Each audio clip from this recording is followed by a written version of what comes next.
कबूतर नीचे चढ़बो की ऊपर मुखिया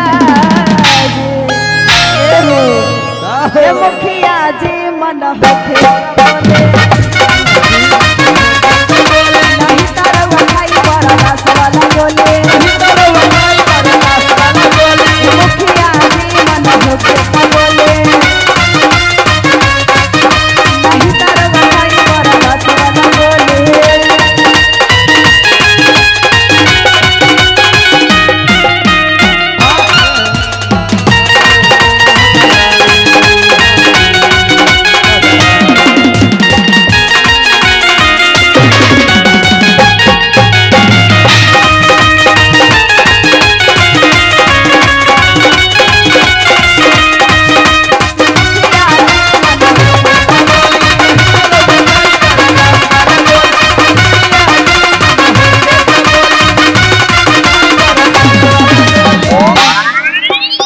काहेला एतना बेहाल भइले बानी कहीं तरवे न मिलिस जवानी काहेला एतना बेहाल भइले बानी कहीं तरवे न मिलिस जवानी काहेला एतना बेहाल भइले बानी कहीं तरवे न मिलिस जवानी देखिए के हम के ये मान डाला डोले ये मान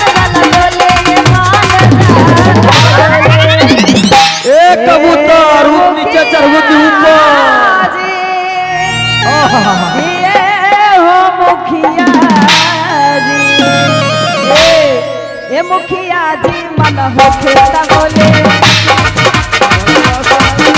नहीं तर बनाई बड़ा रस वाला बोले मुखिया जी मन होखे ता बोले नहीं तर बनाई बड़ा रस वाला बोले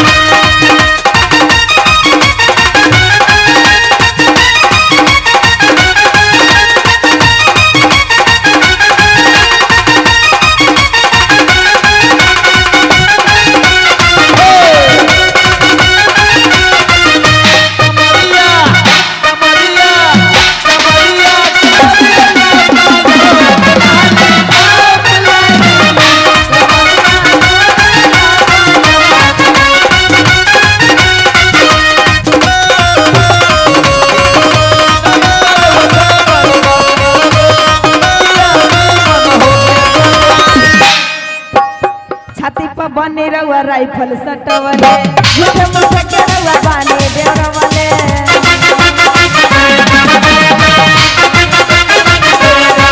बने हिंदू राइफल सटवले झूठे मुझे के हमके बाने देवरवले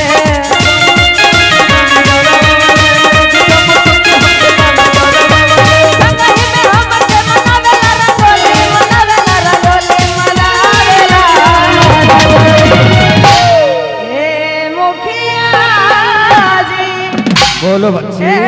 हो मुखिया जी क्या समस्या है ये मुखिया जी मन होखे बोले